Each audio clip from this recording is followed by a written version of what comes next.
The moment I stepped into that grand foyer, I knew this could be my smartest move or my biggest regret. My name is Rebecca Lawson. I'm 32 years old and I've got a secret I've kept from every guy I've dated, including my fiancé Brandon. I always pretend I'm a poor and naive girl when I meet my future-in-law's parents, but actually, I earn $85,000 a month as a senior finance analyst at a top firm in Silicon Valley. Before taxes, it's even more ridiculous. After, it's still enough to make most people pause. I've been crunching numbers since I was 16, built my first investment model at 21, and climbed fast with certifications that open doors worldwide.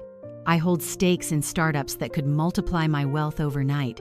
But Brandon thinks I'm a basic office clerk scraping by on rent. I never lied outright. When we met at a bar 12 months ago, he asked about my job and I said I worked in finance. He assumed entry-level support and I let him. Why? Because I want to see how people treat someone they think has no money, no status, and is totally naive. It's my test every time. And this upcoming meeting with his parents was perfect for it.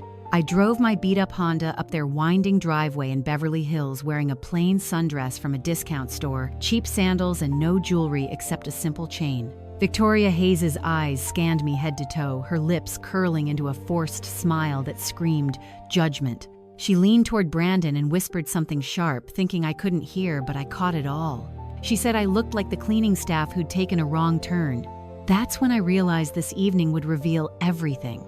But after I stepped into the main hall, before we dive into my story, tell me in the comments what time it is, where you are, and which city you're watching from, so I know how far my tale has traveled. If you're hooked so far, smash that like button, drop a comment with your thoughts, and hit subscribe for more real-life dramas like this.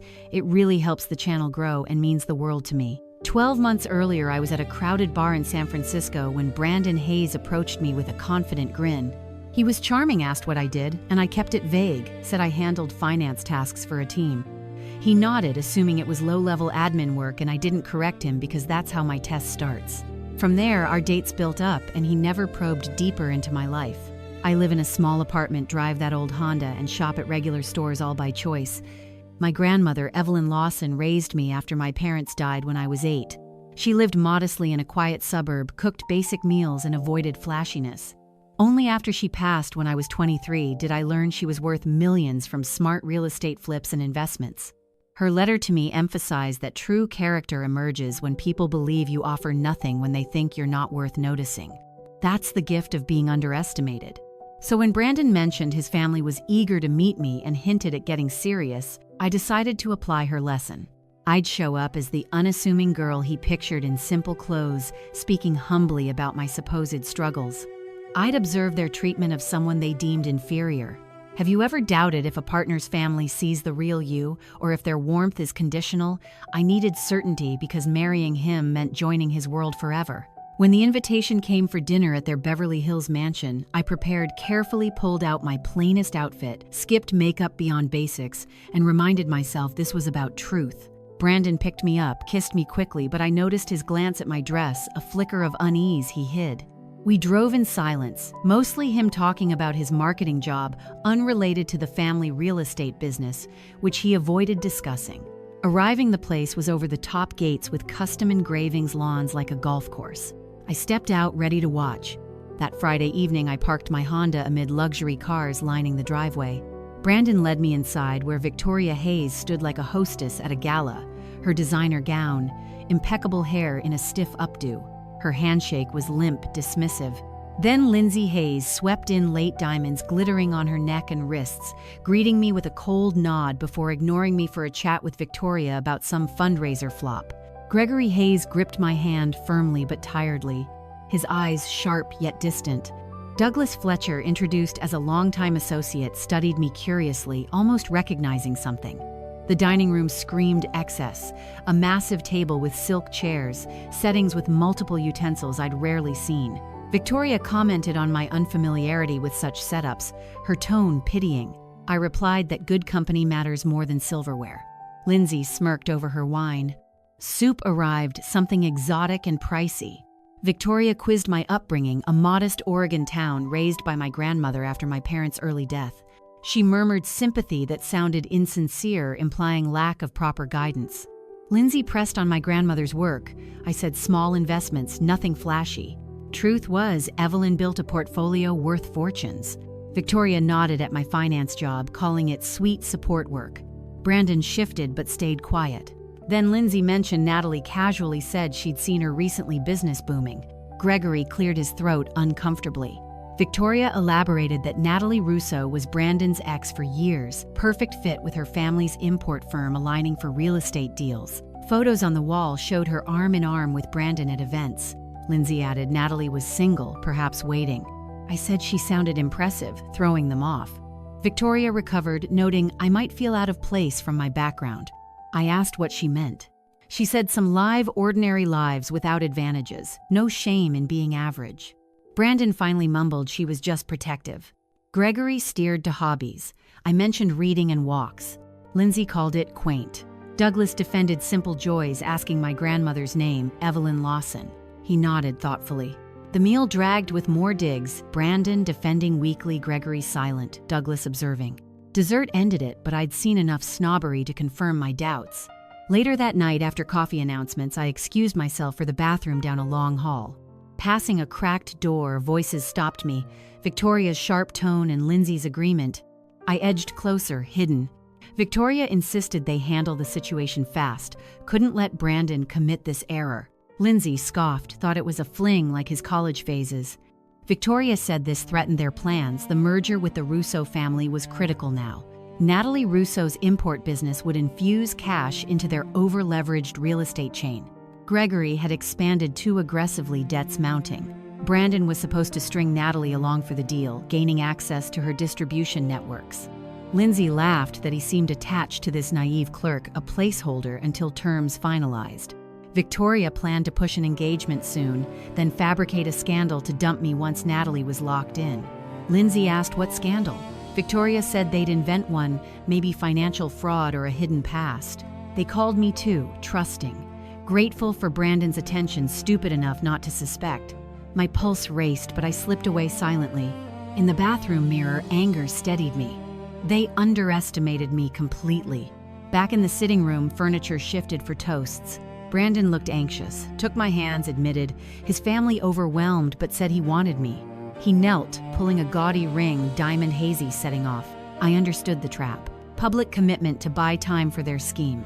Saying no would end it quick, but I wanted them exposed on my terms. So I accepted.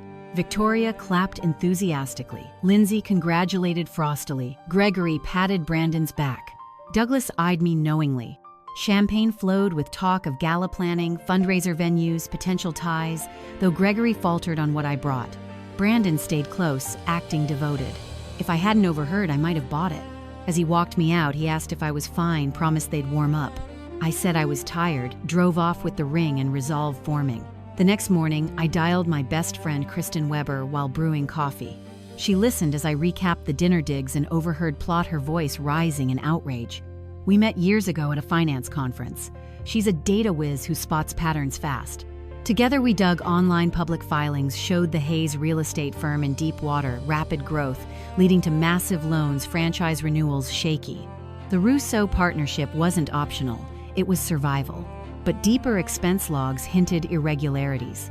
Lindsay approving lavish personal charges disguised as business costs totaling hundreds of thousands over years. Kristen cross-checked with her tools, confirming siphoned funds for her shopping sprees while the company bled. I printed records, then made calls using Evelyn's old contacts who respected the Lawson name. One led to Douglas Fletcher. We met discreetly at a cafe. He revealed the Hayes had stiffed him on a deal a decade back, unethical moves leaving him bitter. He had his own files on their shady practices, eager to share for payback. Days later, I told Brandon I had a late meeting parked near the upscale cafe he claimed for a client. Through the window, he sat with Natalie, Russo head's closer hand on his arm, laughter intimate. He touched her face. She leaned in. I snapped photos discreetly, not for court, but to fuel my plan. Rage hit hard, but I channeled it. This confirmed he wasn't just spineless, he was complicit, juggling me and her for family gains. Back home, I added the shots to my folder. Kristen texted updates on more discrepancies. Douglas emailed additional proofs. The pieces aligned for what came next. 3 weeks later, Brandon and I sat in his downtown apartment reviewing gala details. The Hays were hosting a fundraiser to network Victoria-style show-off. He seemed edgier, phone buzzing constantly. I asked how he felt about our future. He said excited, couldn't wait. I pressed if anything to confess. He met my eyes, denied it all. I mentioned Natalie directly. His face paled, but he recovered, calling her an old contact. I nodded, pretending belief. Inside, it sealed his fate. He'd lie forever if it suited him. That night, he announced we'd make it official at the gala per family push. I agreed, outwardly buying time. Over those weeks I acted. The thrilled fiancé attended Hayes dinners, enduring Victoria's barbs, watched Lindsay parade luxuries funded by theft, noted Gregory's weary oversight. Brandon's affection felt scripted. Now compliments rote, phone guarded. Kristen and I met secretly, refining evidence. Douglas connected me to industry insiders wary of Hayes' deals. The franchise rep showed interest in my insights about their instability. The night before the gala, I gave Brandon one last out over wine. Asked about us, he swore I was his choice. Probed Natalie again. He insisted business only. His denial rang hollow. I touched the ring flaws glaring under light. Next evening, I chose from my real wardrobe a sleek emerald gown by a top designer friend, subtle but priceless jewelry, including Evelyn's pendant. The gala loomed as my stage. At the fundraiser gala, white tents sprawled across the Hayes lawn with string lights and a quartet playing softly. Waiters offered bites costing fortunes. I arrived in my Honda Valet, confused if I was staff. Walking in, I dropped the naive act. The gown hugged perfectly, pendant sparkling. A guest's wife whispered to her partner after glancing my way. Gregory spotted me, first smile freezing as he took in the transformation. I greeted him warmly, thanked for the event. He stammered, "Welcome." The tent buzzed with 100 invitees, real estate moguls, investors, a business reporter. Victoria held court in an off-rack ensemble jewelry, showy but standard. She turned, face shifting from confusion to dread at my attire. Asked where I got it. I named the designer as a personal favor. Lindsay joined, recovering, to ask if rented. I smiled, excused myself. Whispers spread as I mingled, introducing as Rebecca Lawson, senior analyst with Major Holdings. A competitor mentioned hearing of my models. An investor linked me to Evelyn Lawson, praising her legacy. Brandon found me pale, demanding explanations for the change. I said this was me. He pulled me aside, but I steered us to key players, the franchise head rivals. They recognized my firm shifted narratives. Douglas arrived, confirmed the rep had reviewed his docs. Victoria cornered me, voice tight, accusing games with my stories. I said Brandon assumed wrongly. I never claimed poverty, just didn't correct, quoted Evelyn. A character shows unseen. She blanched. Gregory's voice boomed for speeches. Victoria praised the family, hinted expansions via alliances. She called Brandon up, then me, as future daughter-in-law. I took the mic, thanked for revelations. Described my test arriving modest to see treatment of the common. Crowd hushed. Detailed dinner insults. Natalie comparisons, average labels. Gasps rose. Revealed overheard plot placeholder for Natalie merger to bail debts. Showed phone photo of Brandon with her. He grabbed my arm, claiming misunderstanding. I said he'd lied when asked. Then, financial truths. Over-leverage franchise risks. Lindsay's irregularities siphoning funds. She yelled lies. Douglas stepped up with folder for the rep records transactions. Victoria threatened suits. I said verifiable. Removed the ring, handed to Brandon, give to Natalie. Said he never defended me, prioritized family schemes. Crowd murmured, some exiting. A week later, my phone lit up with the news alert. Hayes Properties loses its key franchise agreement and is facing imminent closure. The representative had terminated the contract, citing serious concerns over management practices and ethical lapses. Without the franchise, new projects ground to a halt, and the entire empire began crumbling under the weight of its debts.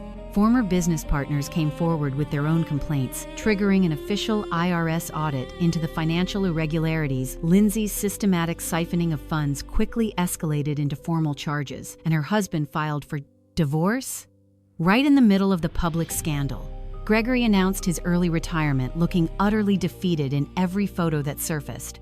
The long-anticipated merger with the Russo family evaporated overnight, with Natalie's side quietly distancing themselves to avoid the fallout. I sat alone in my small apartment with a cup of tea, the city lights twinkling below like nothing had changed. Brandon sent one last desperate text, begging for a meeting, insisting he had made mistakes but still cared deeply. I read it, felt nothing, and deleted it without a reply. Some doors, once closed, should stay that way forever. Touching Evelyn's pendant gently against my skin, I finally let the reflection settle. My grandmother's wisdom had proven itself once again in the harshest way. She taught me that a person's true worth is never measured by bank balances, social status, or the size of their house. It's measured by how they treat those they believe have nothing to offer them when no one important is watching, when they think you're powerless and invisible. The Hayes family failed that test spectacularly.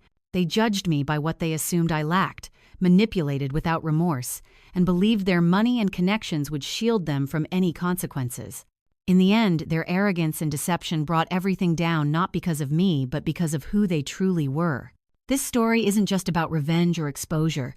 It's a reminder for every viewer watching right now. Take a moment to look at the people around you, your partner, your family, your friends, and ask yourself honestly, do they value you for who you are, or only for what you can provide? Would they still treat you with the same respect if they thought you had nothing? No money, no status, no influence. True integrity and genuine respect build relationships that last. Conditional warmth built on appearances crumbles the moment the mask slips. If you've ever felt underestimated, undervalued, or doubted in a relationship, remember this. Your worth is not up for their judgment.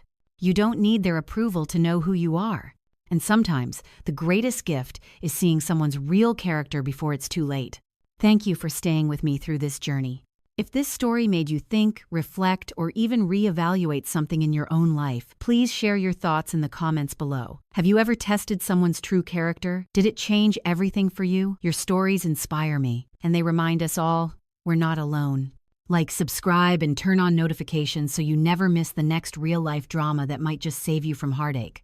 Until next time, take care of yourselves and remember, character always shows when no one is looking.